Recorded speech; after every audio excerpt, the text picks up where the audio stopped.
Hi all, I'd like to introduce our first cloud-based tool for quality assurance and quality control processes. In order to use the tool, users need to register themselves using their Google or LinkedIn accounts. Once users register, they can start carrying out the QA/QC process. For this, they need two files, preferably Excel files. The first file, this standard assay file with a standard structure, sample ID, interval information, sample types, control sample identificator, and all other needed data such as results, element results, laboratory results. So the second file should contain certified reference materials for the elements that users want to assess against. This file should provide CRM data such as CRM code, mean values, standard deviation values, and element names. In order to start process, users need to upload an assay file. Once a file is uploaded, need to be provided mapping of predefined structure with the files fields. So here we need to map the simple ID is simple ID, simple type the field, simple type, value. So these are the list of elements that needs to be assessed. For our case, we will choose zinc, plumbum, copper, and silver. So this control identificator, control sample identificator, and from field and to field is the interval data. So these are minimal set of fields that needs to be mapped. Now we'll upload certified reference materials file.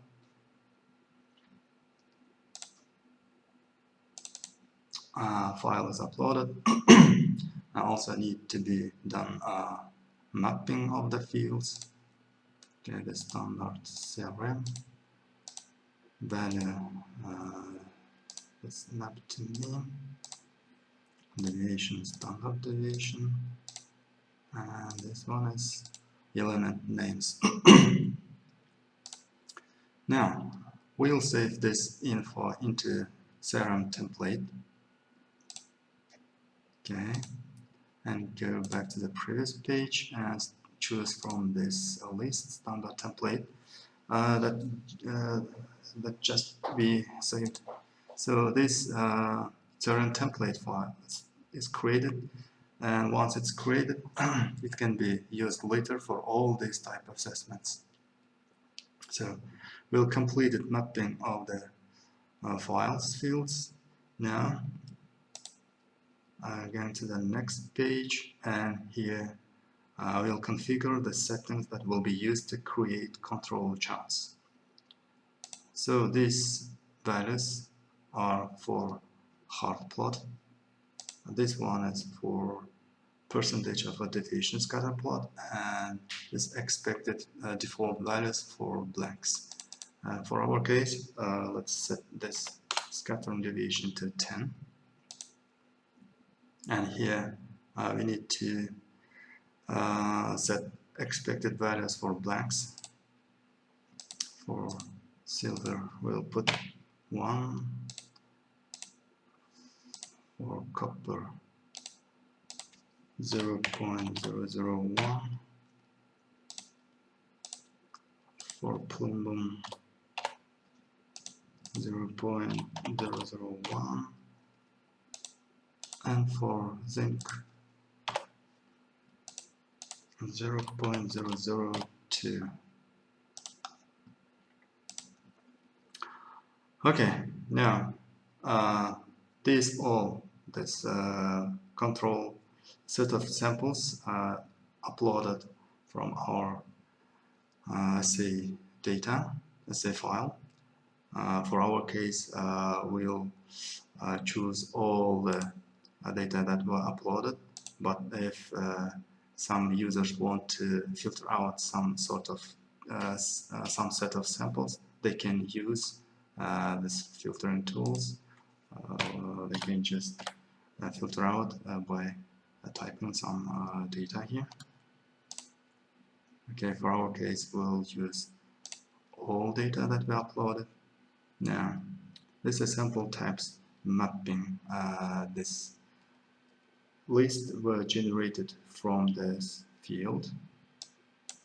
From sample type, all the data were retrieved and grouped. So now we need to map these values against the predefined control sample types. So this value indicates that this is a routine sample, so we will need to map it. This one is for internal control, so we'll consider it as a laboratory duplicate. And this one is it's a field duplicate. Blank is blank. Tail is for question duplicate. Standard.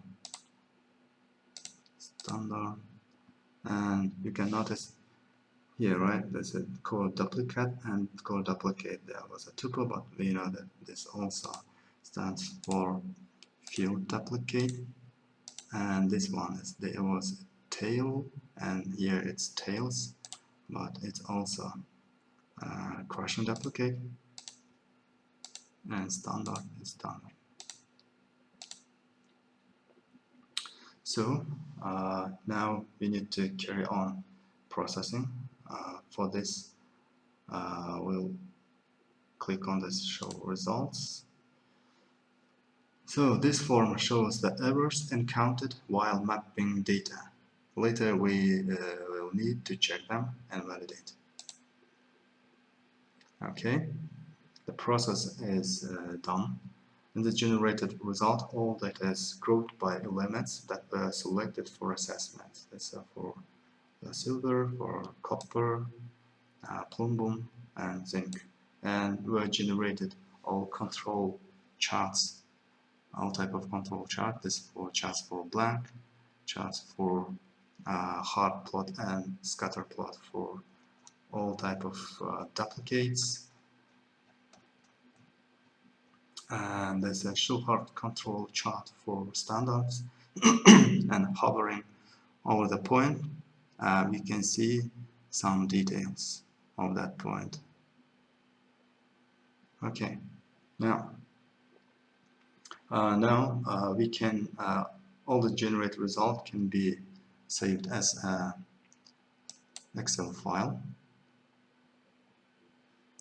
Excel file is generated. Let's open it. So yeah, the structure of the data, structure of the file is almost identical to the initial save file, but we'll add it to additional columns. One first column for validation, and this column contains type of errors encountered during the assessment process. So by enabling filter and unchecking the empty values, we can filter see all revealed errors in our uploaded essay file. Okay. So once all these incorrect data are validated by users, it can be reprocessed. It can be reprocessed by carrying out the shown procedures from the beginning. So as you can see, the tool is organized as easy as possible, and I hope it will help users to make QA/QC process fast and easy. Thank you for attention.